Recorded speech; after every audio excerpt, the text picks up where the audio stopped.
Dear students, पिछले chapter में हमने वस्त्र की परिसज्जा तथा उनके उद्देश्यों के बारे में आपसे चर्चा की, जिसमें हमने बताया कि वस्त्र का जो उद्देश्य होता है के ऊपर परिसज्जाओं का जो उद्देश्य होता है उसमें मुख्य रूप से बाहरी सतह को सुधारने के लिए, उनके अंदर विभिन्नता लाने के लिए, अनुकरण बनाने के लिए, घटिया वस्त्रों को आकर्षक बनाने के लिए, साथ ही कार्य क्षमता एवं गुणवत्ता में वृद्धि करने के लिए विभिन्न प्रकार की परिसज्जाएँ दी जाती है।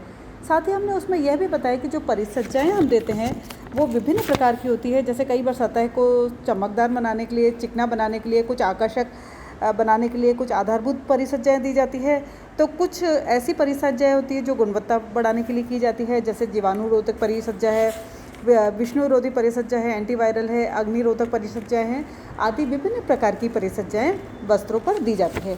अब हम बात करेंगे विभिन्न प्रकार की जो वस्त्रों की परिसज्जाएँ हैं, जिसको हम दो भागों में डिवाइड कर सकते हैं। पहला जो यंत्रों के द्वारा दी जाती है, जिसे हम कहते हैं यांत्रिक परिसज्जा, और दूसरी वो परिसज्जा जो रसायनों के द्वारा या केमिकल्स के द्वारा दी जाती है, उसे हम रासायनिक परिसज्जा के नाम से जानते हैं। तो यहाँ पर जैसे यांत्रिक परिसज्जाएँ जो होती है, जिसके अंदर हम कर सकते हैं कि मशीनों के द्वारा जो की जा रही है, उसके अंदर कपड़े को सीधा करना, उसकी सतह को जो रूखी और खुरदुरी है उसको चिकना करना यंत्रों के द्वारा, उनमें रोए उठाना, नक्काशी करना, कुटाई करना, विरंजित करना, टेंटरिंग करना, मोयरिंग करना आदि ऐसी परिसज्जाएँ हैं जो यंत्रों के माध्यम से की जाती है, उन्हें हम यांत्रिक परिसज्जाओं के अंतर्गत डिवाइड करते हैं। और दूसरी वो परिसज्जाएँ जो रसायनों के द्वारा हम करते हैं, जैसे मर्सराइजिंग करना, जल अभेद करना, फफूंदी अवरोधक परिसज्जा करना, या सिल्वर रोधी परिसज्जा आदि जो परिसज्जाएँ हैं जो कि रसायनों के द्वारा की जाती है, उन्हें हम रासायनिक परिसज्जा के अंतर्गत डिवाइड करते हैं। अब हम बात करेंगे यांत्रिक परिसज्जाओं के अंदर की जाने वाली परिसज्जाएँ, जिसके अंदर हम सबसे पहले बात करते हैं कुटाई करना, यानी बीटिंग करना। कूटने का जो उद्देश्य होता है, जो ग्रे गुड्स होते हैं, उन ग्रे गुड्स के अंदर देखा जाए तो वस्त्र जो बने हुए होते हैं उनके अंदर बहुत सारे छिद्र दिखाई देते हैं। उन छिद्र भी होते हैं और साथ में वस्त्र जो है लिजे से और झिरझिरे होते हैं। उनकी सतह को सघन करना, कोमल करना, चमकदार बनाना और चिकना बनाने के लिए कुटाई की प्रक्रिया जो है की जाती है। और जब कुटाई की प्रक्रिया की जाती है तो जो बीच में छिद्र हैं वो भर जाते हैं, धागे दब करके चपटे हो जाते हैं और रचना सघन हो जाती है, सतह चिकनी और चमकदार दिखाई देती है। दूसरी हम बात करते हैं सतह को झुलसा कर चिकना करना, या उसे हम कह सकते हैं साइजिंग करना या सिंजिंग करना। यानी यहाँ पर वस्त्र की सतह को चिकना किया जाता है, और क्योंकि वस्त्रों पर जो तैयार वस्त्र हैं उन पर जगह जगह रोए होते हैं, गांठें होती है, धागों के अंदर फुज्जियाँ होती है आदि निकले रहते हैं। इन्हें झुलसा करके, जला करके साफ़ किया जाता है और उसके बाद इनको रोलर से गुजारा जाता है, जो कि गर्म होते हैं, और जब इसमें से निकलता है तो रोए झुलस कर साफ़ हो जाते हैं और सतह चिकनी हो जाती है।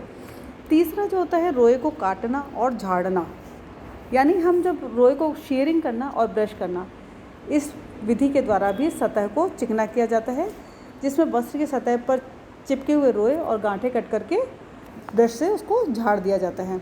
चौथा आता है कड़ा करना या भरना, यानी साइजिंग करना या ड्रेसिंग करना। कड़ा करने के लिए कड़ा करने की जो प्रक्रिया है, जिसमें सतह को सघन बनाया जाता है और उनके जो संरचना पे जो दोष हैं उनको दूर करने के लिए इस प्रकार की प्रक्रिया की जाती है। यहाँ पर वस्त्रों को कड़ा करने के लिए स्टार्च का उपयोग है, मान का उपयोग है, गोंद है, जिलेटिन है, मैग्नीशियम सल्फेट है, मैग्नीशियम क्लोराइड, चीनी मिट्टी आदि का प्रयोग किया जाता है। तथा साथ ही कई बार वस्त्र को चमकदार बनाने के लिए यहाँ पर पैराफिन का, मोम का आदि का भी प्रयोग किया जाता है। इसके बाद जो प्रक्रिया आती है जिसे हम कहते हैं टेंटरिंग करना, यानी वस्त्र के सभी जो स्थान हैं उनको समान चौड़ाई में बनाया जाता है। कई बार वस्त्र जब बने हुए आते हैं तो वो टेढ़े मेढ़े होते हैं, तो उनको सीधा करने के लिए टेंटरिंग प्रक्रिया का उपयोग किया जाता है।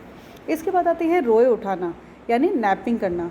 कई बार वस्त्र को आकर्षक बनाने के लिए, सुंदर बनाने के लिए, गर्माहट प्रदान करने के लिए उनके ऊपर से सतह पर रोए उठा दिए जाते हैं, जिससे वस्त्र की कोमलता और उष्णता बढ़ जाती है, यानी सॉफ्टनेस और वार्मनेस का गुण समाहित हो जाता है।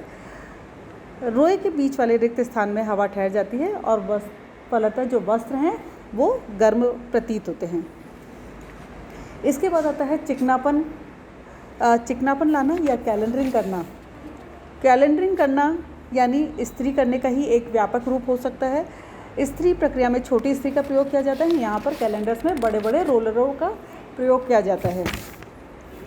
यहाँ पर भी वस्त्र की सतह को चिकना बनाने के लिए कैलेंडरिंग प्रक्रिया की जाती है। इसके बाद आती है मॉयरिंग प्रक्रिया, यानी एक तरह से लहर वाली जो प्रक्रिया है उसे मॉयरिंग प्रक्रिया कहा जाता है। इसमें यहाँ पर